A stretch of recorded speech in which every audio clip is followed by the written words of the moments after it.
Okay, guys, we're going to continue with what we've been talking about a little bit and hopefully making this make a little bit more sense. We're going to hit, again, supporting your determination for a response with specific textual evidence. And to do that, I think today we'll make it all come home. Some of you did really well on the pretest. Others had a little bit more difficulty. That's where you got a couple pretests, because I was trying to hone in on what we really were trying to figure out, what I was trying to figure out, and how I can better support you. So today we're going to determine tone of nonfiction text by evaluating the effect of word choice. We've got 5 different articles of Malcolm X's assassination that we did some background on the past couple days. And then whatever you decide is your determination of tone. Like if it's playful or serious, you need to pull out your specific textual evidence from that piece and verify that, right? That you can say, this is where in the article I say it's playful or that it's serious. This is where I think the author is giving us that type of tone. So let's review real quick. What is tone? Somebody? Antonio? In like the attitude the writer has toward the subject. Good. And here you're going to see a lot of attitude. You'll notice on the board, we're going to go over one article together, okay? Break it down so you understand what you're going to do with the other 4 at your groups. And part of that is, can you see the author? Right? So definitely their perception of it, you will kind of see that person. There are no names on these articles, which I think make it more interesting. We don't know if it's male or female. We don't know who this person was. We'd have to go back and research who actually wrote the article. So here we're going to read and analyze one account of Malcolm X's assassination together as an example. If you need highlighters, I've got a bunch of markers here that you can grab one if you don't, and just pass those around. I want you, as we go through this together, to highlight the words that grab you. Think about a synonym you could substitute for that word. How does that affect the tone of the sentence or the piece? So we're going to break it up. We're going to do the first sentence actually together, see what you mark, and we're going to discuss it, and then we're going to do the rest of that article. All right?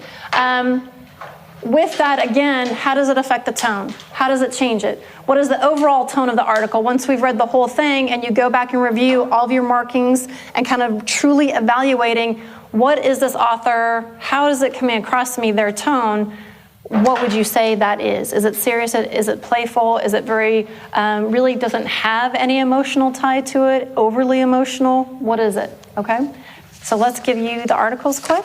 As usual, this goes in your journal. You've got a new entry that's kind of backdated. But you're going to do tone and word choice for the 5 Malcolm X articles. Your page number will correspond to wherever you are now in your notebook for this entry. So they may be different from everybody else in your group. All right? Okay, so if we look, you have the first 4 of these are copied from analyzing different accounts of assassination of Malcolm X and thinking critically.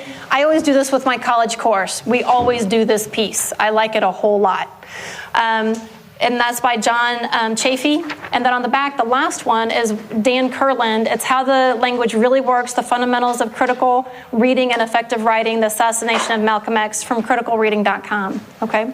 The first one, Life, March 5th, 1965. I'm going to begin reading it just so we can kind of break it down and show you what I'm wanting you to do with each piece. So that first sentence, remember how on Friday we looked at the biography piece of his that was pretty generic. It didn't have a whole lot of emotion charged in it. Think about how the word choice here is different for this author and what they might be trying to get across.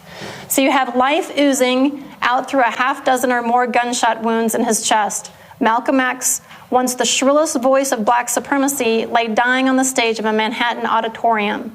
In that sentence alone, what would you have highlighted, circled, marked as kind of words that stick out to you, that are kind of charged?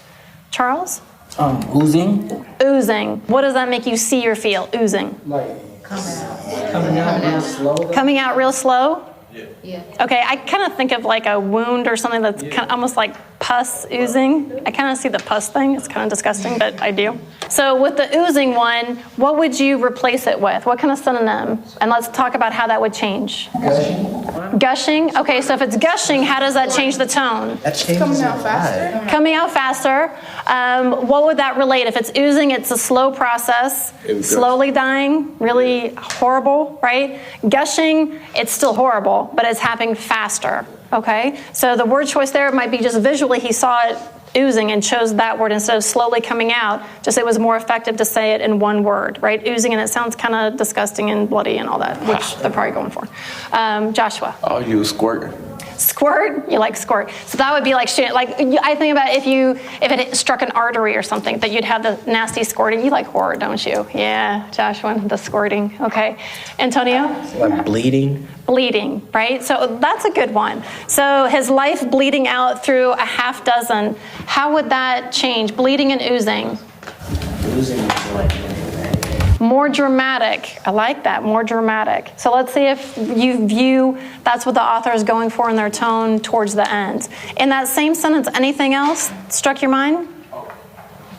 Someone besides Charles, Joshua, Antonio? Rebeo? Shrillest? Shrillest. So what does shrillest mean? I don't know. Not sure, but it just stuck with you? Outspoken. High-pitched, right? If something is shrill, I think of the harpies, that it is not a pleasant sound. It's very loud, right? And so if the alarms come on, it's a shrill tone, and it's something you don't want to be around, right? So right there, we already have his life oozing out through a half dozen or more gunshot wounds in his chest. Malcolm X, once the shrillest voice of black supremacy, lay dying on the stage of a Manhattan auditorium. For me, I already see that possibly this author doesn't like Malcolm so much. That shrill voice, he doesn't really want to hear that voice. But with shrill, if we substitute a synonym, what could we substitute there, and how would it change the tone? Rhoda? Strongest? Strongest. Oh, I like that. Once the strongest voice of black supremacy. Would that fit right now? During that point in time, was Malcolm one of the strongest voices of black supremacy? Yes. He was. He was one of the strongest. So that would fit, and that would totally change the tone. That is a beautiful example. So if you said strongest, what would the tone come across you? Is it a positive or a negative? Positive. It is more positive. Kind of, I'm embracing what he's saying. He's strong and powerful. Okay? Great. Is this making sense? Yeah. Okay. What do you want to say? It wasn't like an ad, but was he supremacist or civil rights? I don't remember. Early on, when we did the background, and it talked about that he was very much into black supremacy, right? He wanted to no segregation at all. Whites must be separated from blacks. Whites are our problem. He referred to whitey all the time. Whitey is your main issue, okay? And so then when he turned around completely, when he went to Mecca and had this life-changing experience that all Muslims do not have to be of a certain color, right, or ethnicity. They can be of any country, creed, right, that he came around full circle, all right? So then he was more not preaching or speaking out hostilely towards whites anymore, right? But still saying, if you mess with me and mine, we will come to your house, right, basically. All right, anything else? Are we good? So, Mr. Charles, you're on deck to finish this off for us. Malcolm X, one of the shrillest voices of black supremacy, lay dying on the stage of a Manhattan auditorium. Moments before, he had stepped up to the lectern, and 400 of the faithful had settled down expectantly to hear the sort of speech for which he was famous, flaying the hated white man. Then a scuffle broke out in the hall, and Malcolm's bodyguards bolted from his side to break it up, only to discover that they had been faked out. At least 2 men with pistols rose from the audience and pumped bullets into the speaker, while the third cut loose at close range with both barrels of a sawed-off shotgun. In the confusion, the pistol man got away. The shotgunner lunged through the crowd out the door, but not before the guards came to their wits and shot him in the leg. Outside, he was swiftly overtaken by other supporters of Malcolm and very likely would have been stomped to death if the police hadn't saved him. Most shocking of all to the residents of Harlem was the fact that Malcolm had been killed not by whitey, but by members of his own race. Great, thank you. So what did you mark up there? Go back through and kind of tell us some of those words. Joshua? I put whitey. Why whitey?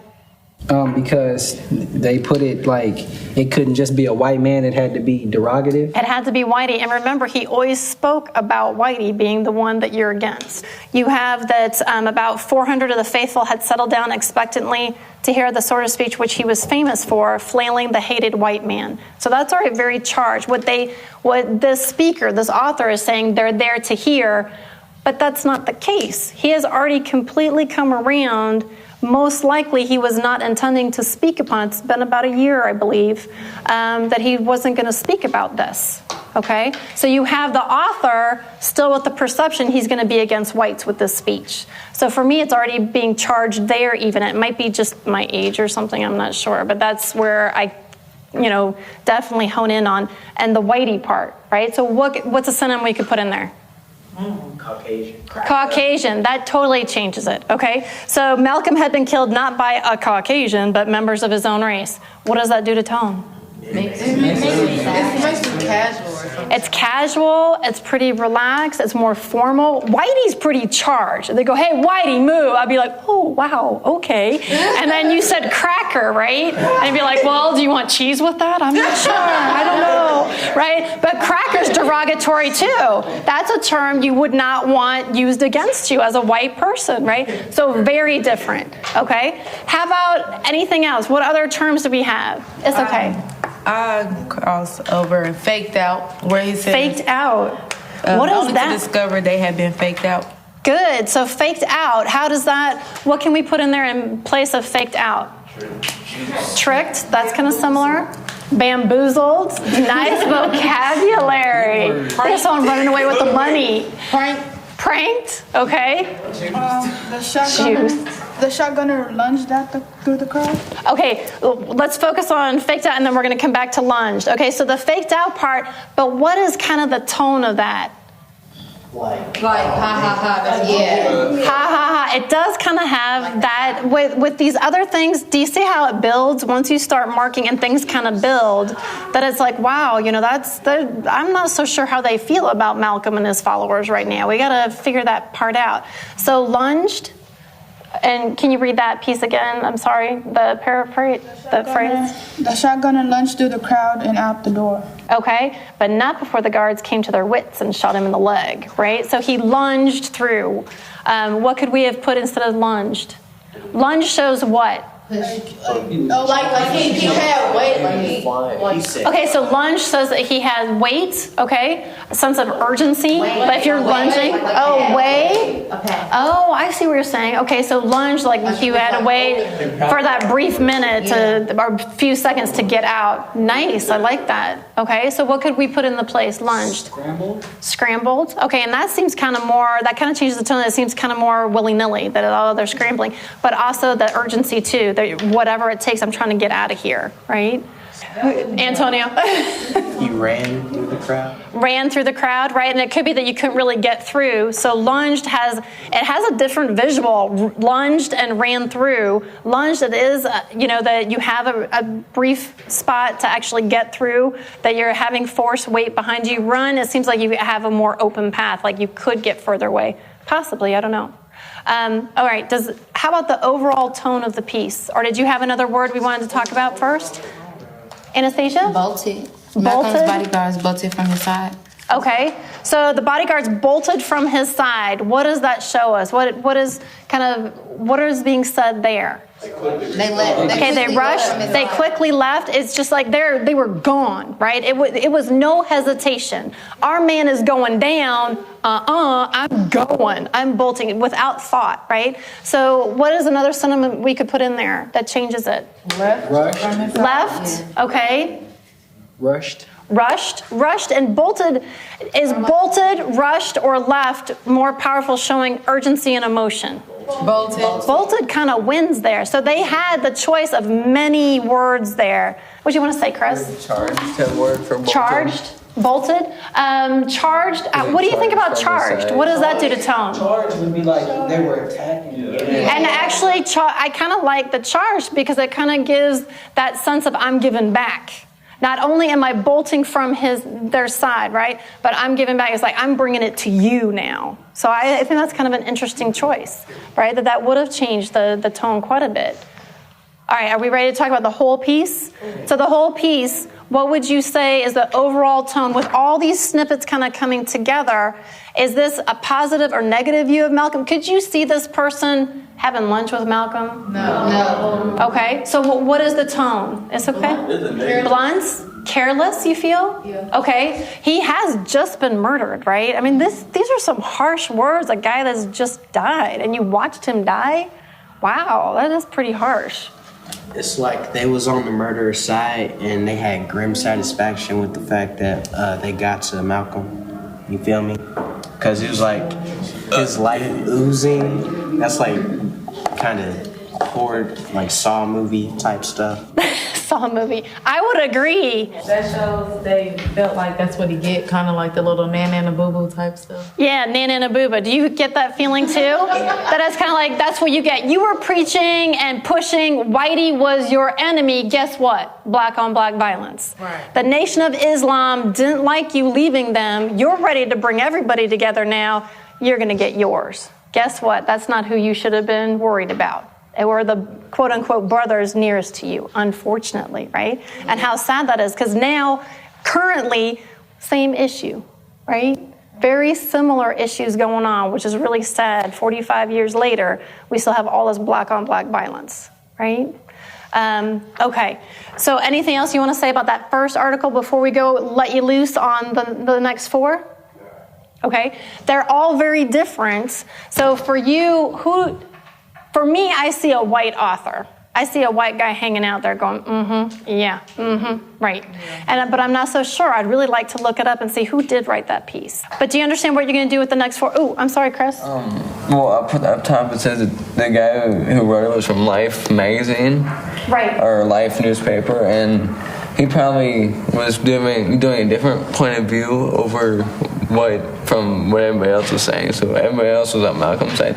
So he's probably going to the other side to see what that was like. It could be. It could be that they were, told to give us a different take on it. So the next four, you're doing the same thing in your groups. You can go in order. You can do the second one that's from the New York Post and then Associated Press, Amsterdam News. Or as a group, you can kind of jump around. You can read it individually at your table and then discuss what you've highlighted and marked.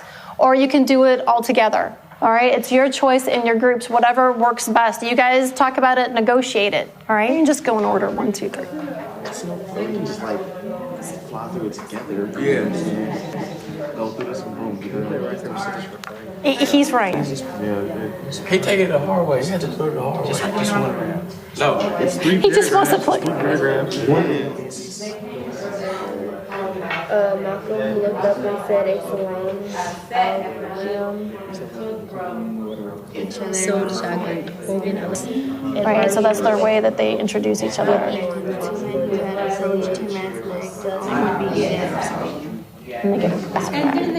heard people screaming, don't let them kill him.